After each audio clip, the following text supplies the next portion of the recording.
Dunia tidak ideal bahkan buat Nabi Muhammad. Nabi meninggal di usia 63 tahun. Tua apa nggak tua? Nggak tua. 63 tahun teman-teman. Dulu saya kirain kayak tua gitu. Ternyata enggak, suami saya udah mau deket 60 tahun. Liatin suami saya kayak tuaan saya dari dia.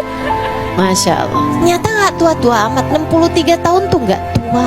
Tapi Nabi meskipun meninggal di usia 63 tahun, sudah menguburkan 6 dari ke-7 putra putri beliau. Dunia tidak ideal buat Nabi Muhammad. Pantesan yang meninggal duluan bapak apa anak? Bapak, teman-teman. Pantesan yang meninggal duluan ibu apa anak? Ibu, teman-teman saya sekalian. Kamu kan selalu ngelihat anakmu dengan nak nanti kalau mama meninggal, nak nanti kalau mama meninggal. Saudaraku sekalian, Nabi Muhammad nggak bisa bilang begitu kepada anak-anaknya karena semua anak-anaknya Nabi Muhammad sendiri yang menguburkan. Kecuali Sayyidah Fatimah yang meninggal 6 bulan sesudah wafatnya Nabi besar Muhammad SAW. Nabi itu kalau saya liatin tiap sangat dekat sama orangnya meninggal dunia. Nabi saatnya dekat sama ayahnya meninggal sebelum beliau lahir, bahkan hingga belum sempat kenal. Saat dekat sama ibunya meninggal. Saat dekat sama kakeknya meninggal. Nikah sama Sayyidah Khadijah, siapa duluan yang meninggal? Nabi atau Sayyidah Khadijah? Sayyidah Khadijah. Saya ikut sekalian, putra-putrinya semua, sekali lagi semua, kecuali Sayyidah Fatimah. Punya Qasim, Nabi Muhammad kuburin Qasim. Punya Abdullah, Nabi Muhammad kuburin Abdullah. Lahir paling belakangan Ibrahim, anak laki-lakinya sudah Islam. Nabi Muhammad sendiri yang menguburkannya. Punya Zainab, Nabi Muhammad kuburkan Zainab. Punya Ruqayyah, Nabi Muhammad kuburkan Ruqayyah. Punya Ummu Kalthum, Nabi Muhammad kuburkan Ummu Kalthum. Dunia tidak ideal buat Nabi Muhammad. Kamu mau berharap apa dari dunia? Kepengen hidupmu senang terus-terusan? Gak ada ceritanya, teman-teman. Dunia bahkan sekali lagi tidak ideal buat manusia paling tercinta di sisi Allah Subhanahu wa ta'ala. Bagaimana kamu berharap bisa duniamu ideal? Gak mungkin, gak mungkin, gak mungkin. Diuji pasti diuji. Entah miskin, entah sakit, entah sulit. Kan begitu? Orang yang kita cintai meninggalkan kita, orang kita sayangi meninggal dunia. Hakadat dunia.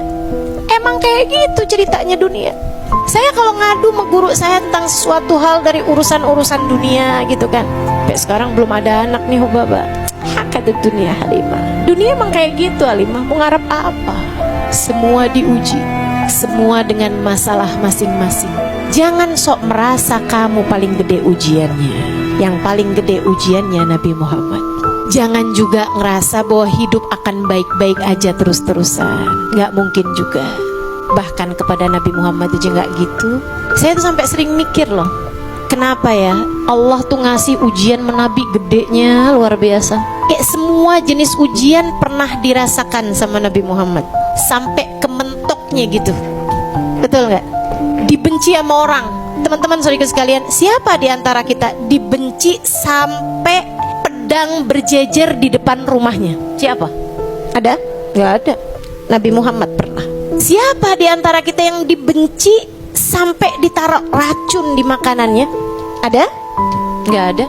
Siapa di antara kita yang dibenci orang sampai diusir dari kota tempat tinggal? 53 tahun beliau hidup di sana. Ada? Yang sampai diucir dari condet ada? Gak ada, sayang sekalian. Tapi Nabi Muhammad iya. Kenapa Nabi mengalami semua ujian-ujian berat?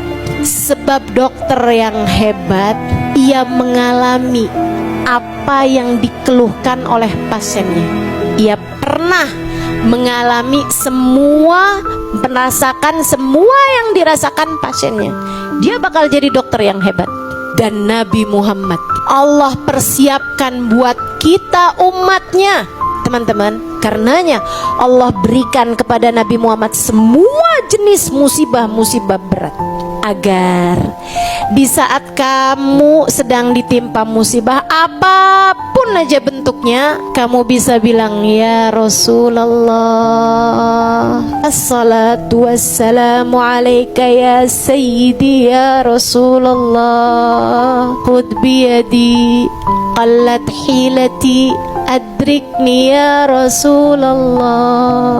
Kita bisa bilang, Allahumma salli ala sayyidina Muhammadin qad daqat hilati adrikni ya Rasulullah. Salawat salam terkhusus untukmu wahai Rasulullah. Qad daqat hilati, telah buntu jalanku, tak tahu lagi harus bagaimana. Adrikni ya Rasulullah, tolong selamatkan aku dengan syafaatmu wahai Rasul.